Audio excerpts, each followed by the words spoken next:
Oh, what's up everyone? Welcome to my fridge.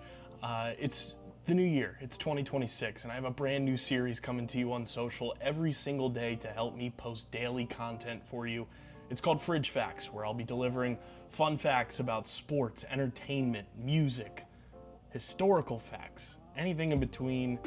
Just a fun fact every single day in 2026 from the comfort of my fridge.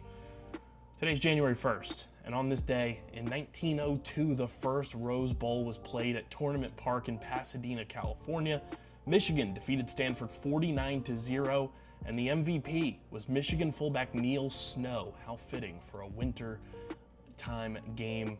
And fullbacks matter, ladies and gentlemen. Fullbacks, they'll run you over like a fridge. So be sure to open the fridge every day here in 2026 for a new fridge fact from your boy KB and Underground Industries.